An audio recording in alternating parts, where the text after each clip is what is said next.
Ya está con nosotros Everardo Lovera en Campo Limpio.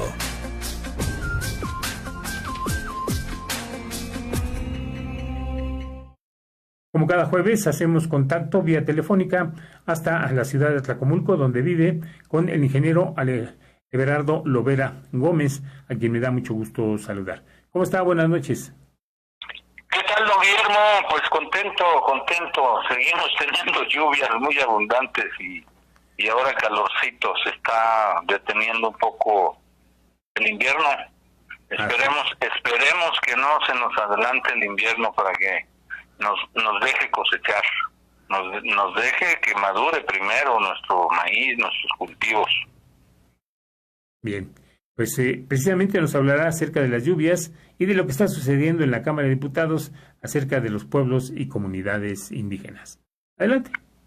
Sí, muchas gracias, don Guillermo. Bueno, pues déjeme comentarle respecto pues a un tema que fue tremendo de preocupación por la sequía muy larga, que no nos había ocurrido, pues cuando menos de lo que yo tengo memoria o de lo que he revisado en la estadística, que empezó a llover hasta el 19 de junio, después de que las últimas lluvias habían sido hace casi un año, pues, septiembre y principios de octubre, ahí le paró. Ahorita el sistema Cutzamala lleva el 53% de su capacidad de almacenamiento. En términos generales, mire, Villa Victoria tiene el 48%, la de Valle de Bravo tiene el 44.7% y le quedó más adelantada, que es la de mayor volumen, el Bosque, que está en Michoacán, el 76%. En total se tienen 420 millones de metros cúbicos en este momento entre las tres presas, 420 millones de metros cúbicos. Pero hay buenas noticias, aunque pues ha habido inundaciones y hasta un que otro por deslaves, daños mayores. Pero por ejemplo, la presa Madín tiene ya el 167%, es la que surte de agua a Tlanepantla, parte de Catepec, por ahí, 167%. La Gavia, que está acá en Almoloya, 119%. La Trinidad Favela, que es la que inundó acá Casas Geo en Atlacomulco, que de esos grandes negocios, pero grandes errores, construir un complejo habitacional en áreas inundables en Atlacomulco, la presa Trinidad Favela, 108%, y la han tenido que estar desfogando. Ya aparte de que inundó Casas Geo, pues pasó a dañar otras dos comunidades. Bueno, Tepetitlán, que está en San Felipe del Progreso, 70 millones de metros cúbicos, está en el 104%, Ñadó, 102%, y Dancho, que está en el área de acá de Jilotepec y Chapa de Mota, el 101 y 102% respectivamente. Pero déjeme también comentarle que la presa Solís está en Guanajuato, tiene el 104%. Esa es una muy buena noticia para Guanajuato, porque esa tiene 858 millones de metros cúbicos. Fíjese, el doble de lo que todo el Cutzamala tiene en este momento. Y la de Tepustepec, que está acá en Michoacán, esa tiene el 112%, que son 476 millones de metros cúbicos, es decir, un poco más, una sola presa de Michoacán tiene un poco más que todo el Cutzamala.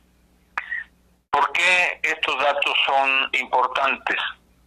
Porque es la parte buena, es la parte positiva de que pues nuestras carreteras estén dañadas, que haya daños por ahí en inundaciones en las zonas habitacionales, pero bueno, tenemos la garantía ahora de tener agua para el riego y agua pues para lo básico, que es el uso doméstico. Y bueno, déjeme, el segundo tema que usted comentó, que es el que está en la Cámara, que ayer se aprobó por unanimidad. Pocas veces se logra esto, pero fue una reforma al artículo 2 de la Constitución que habla de los derechos de los pueblos y comunidades indígenas. Y esto tiene ahora actualidad, relevancia, porque por primera vez se les reconoce como sujetos de derechos políticos con personalidad jurídica y patrimonio propio. ¿Cuántas veces hemos escuchado a órganos del gobierno, tanto en el Estado como en nivel federal, esto de personalidad jurídica y patrimonio propio, pero nunca a las comunidades indígenas, a los pueblos? Nunca lo habíamos escuchado.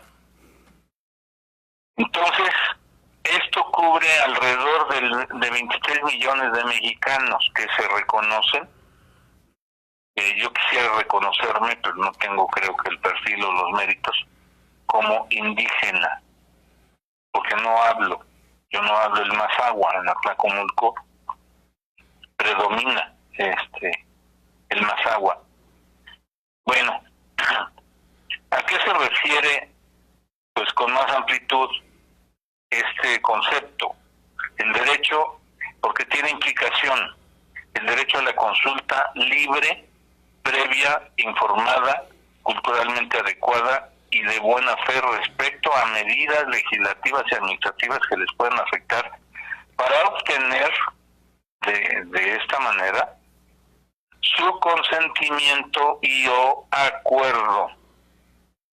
¿Y por qué esto es tan importante? Pues estábamos hablando ahorita del agua, y recordemos que el acueducto del Alto Lerma y del propio Cutzamala no hubo esas consultas, sino que fueron acuerdos de cúpulas, y que ha habido beneficios, por supuesto, pero ha habido perjuicios a las zonas de origen del agua. El Alto Lerma instaló una red de succión de pozos que ahí están todavía operando y que afectaron desde Jocotitlán, Atlacomulco, San Felipe del Progreso, por supuesto Iztahuaca, Jiquipilco, Temuaya, Lerma, Otzolotepec. Ahí están las afectaciones. Perduran esas afectaciones. Este año el organismo del agua de la Ciudad de México intentó y no se logró una coordinación con el gobierno del Estado de México para que no tomaran agua los agricultores ribereños del acueducto, del sistema, que no tomaran agua para riego. Y no se logró buena coordinación, y afortunadamente no llegamos al día cero, que se hablaba del 25 de junio, porque empezó a llover el 19 de junio. Entonces yo insistiría en que, pues viéndolo aquí en lo cortito, en lo cercano a nosotros, tampoco se les consultó pues a la gente ribereña de la presa Villa Victoria. Yo trabajé ahí hace 30 y tantos años, y en toda la cuenca de la presa las comunidades no disfrutaban de agua potable domiciliaria. Creo que ahorita ya hubo un avance importante, pero todavía hay gente sin agua en esas condiciones. Es decir, donde se capta, donde se produce el agua, la gente todavía padece. Entonces eso es una injusticia, y ahí está el asentamiento de la etnia más numerosa del Estado de México, que es la mazahua. Entonces vea usted lo que va a dar la posibilidad de repercutir este derecho de las personas indígenas, porque no solamente les da esos derechos de la consulta, sino a ser asistidos o asesorados, pero no solamente en los juicios y traducción y todo eso, sino a recibir asesoría de instituciones o despachos para hacer válidos todos sus derechos. Y en este caso, pues en este paquete, ¿se acuerda del paquete de las 20 iniciativas de López Obrador de 5 de febrero?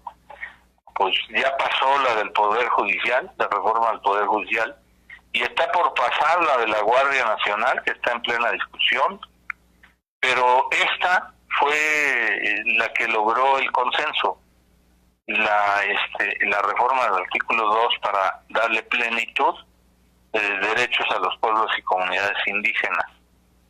¿Y por qué yo les doy esta importancia?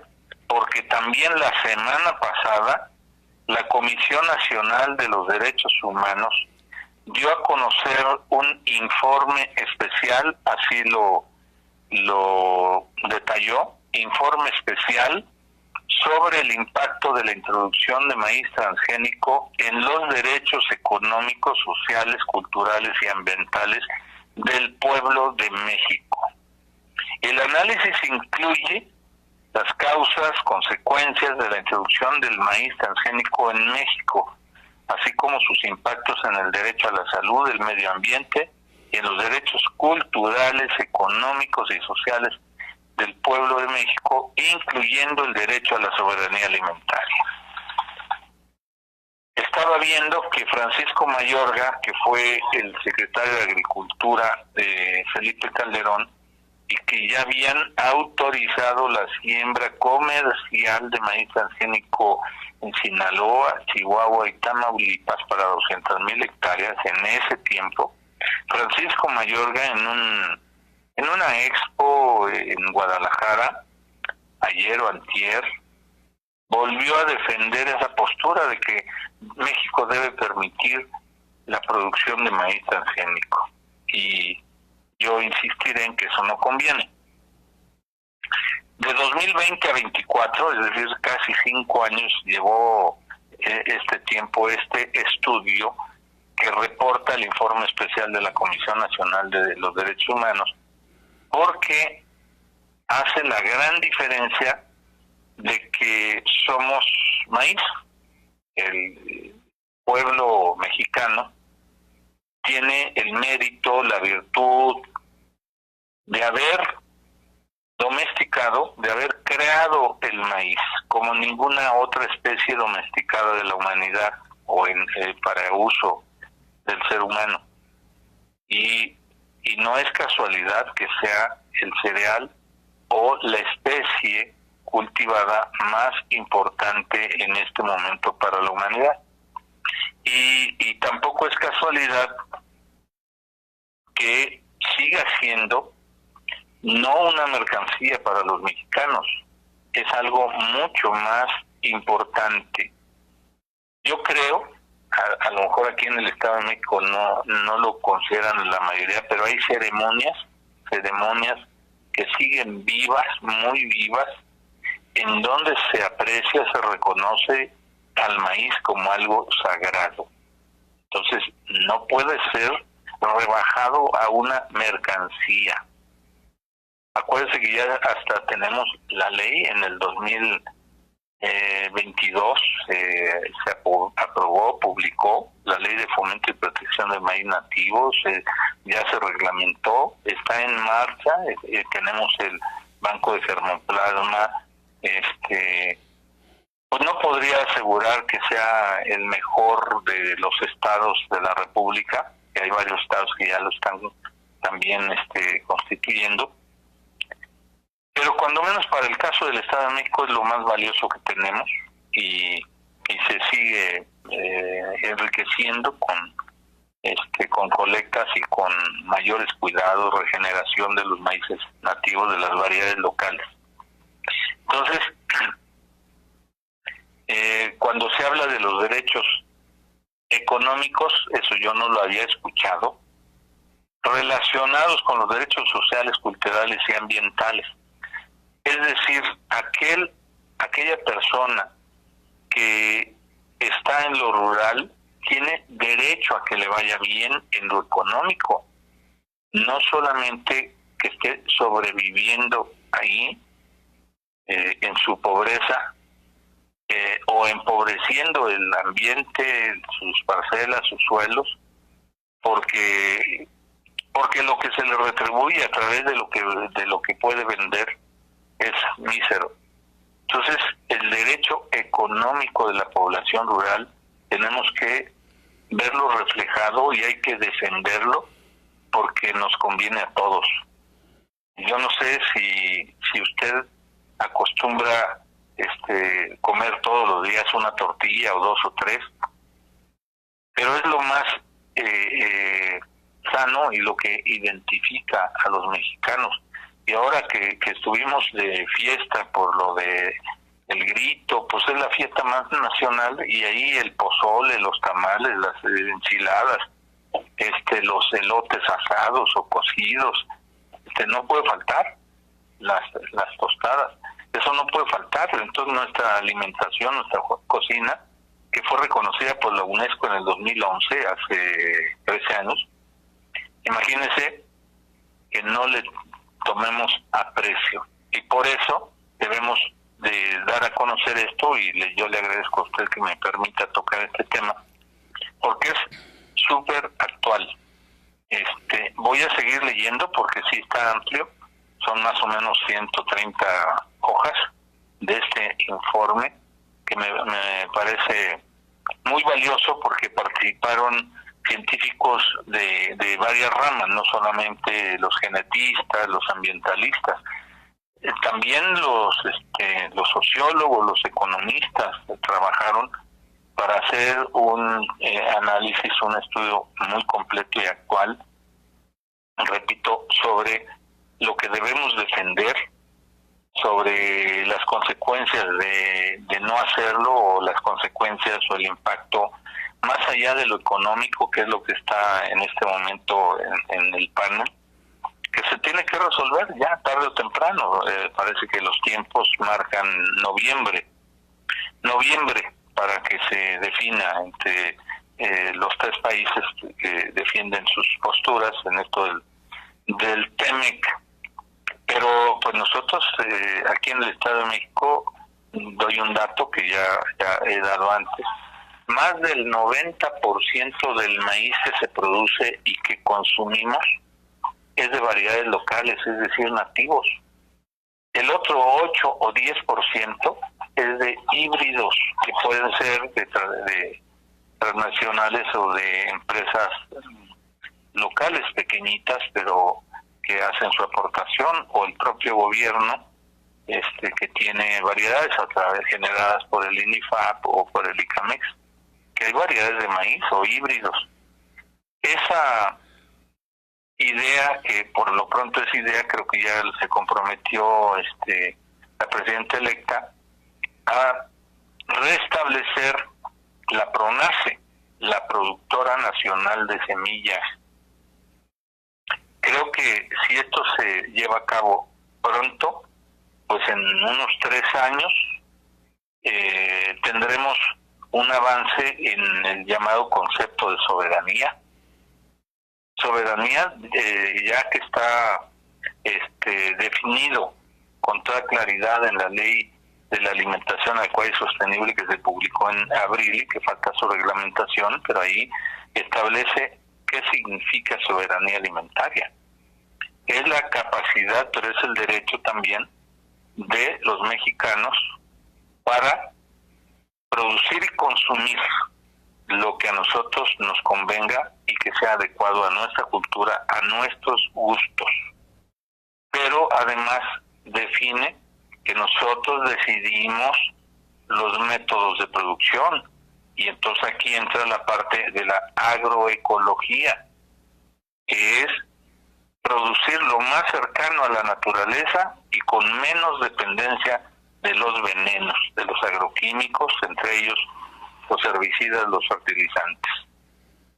Por ahí va la cosa, don Guillermo, ¿cómo ve? Muy bien, y fíjese que estaba viendo hoy un canal argentino, allá les está pasando al revés que a nosotros. En la mitad del territorio, es decir, hacia el sur, lluvias inclusive con granizos hasta de 7 centímetros. Y en el lado norte, incendios, pero en serio, y sequía en serio también. Bueno, pues ya nos tocó a nosotros con esta larga sequía y ahorita mucha lluvia. Ya nos tocó, pues para aquellos que todavía no la creen, que ya estamos en el cambio climático. Bueno, pues ahí están las evidencias. Y existen algunos que pronostican que vienen sequías más intensas, más largas. Por eso hay que cuidar toda esta agua que ya tenemos en las presas, por eso hay que aprender a usarla con cuidado, con medida. Cuando digo aprender significa apreciar nuestra agua, ¿sí? Bien. ¿Algo que quiera agregar? Pues por el momento eso es lo que puedo yo aportar, don Guillermo, y vamos a esperar un poquito estos días de intensos debates y ya próxima semana tenemos la Expo Agroalimentaria del Gobierno del Estado de México. Está usted invitado, estamos invitados, porque si no somos agricultores, sí somos consumidores. Y vamos a ver qué es la oferta actual de tecnología, de productos directos, frutales, gramíneas, ganado, todo lo que en este momento se está produciendo, y cuáles son los retos también, cuáles son los programas que está impulsando el gobierno del estado. Sí lo sabe usted, 27 y 28 de septiembre, próxima semana. Así es que prográmese para vernos por allá. Va a haber antojitos, va a haber un área de alimentos también. ¿Y eso dónde va a ser? Pues allí en todo lo que es el conjunto Sedagro, se sigue llamando así, pero abarca todas las canchas, los espacios del CAMEX, los espacios de Probosque, CKM, todo el área natural donde se debate, se resuelven los temas agropecuarios del Estado de México, allí en Metepec. ¿Sin problema de estacionamiento o con problema? Pues mire, depende de qué tanta afluencia. Se tiene previsto áreas de estacionamiento, son 2 días, viernes y sábado. Se buscó que fuera pues un fin de semana, pues porque también se invita a las universidades, a los chavos, porque hay un área le llaman granja didáctica. O sea, hay para todos pues los chavos que también se diviertan aprendiendo, ¿no? Y bueno, pues para los científicos hay ponentes internacionales que traen también sus puntos de vista importantes, pero pues ahí se van a ver las prioridades de este gobierno del estado para el campo, para la producción y para pues los alimentos sanos. Bien, pues le agradezco mucho su participación. A sus órdenes, como siempre, don Guillermo. Muchas gracias. Gracias al ingeniero Everardo Lovera Gómez. Hacemos una pausa.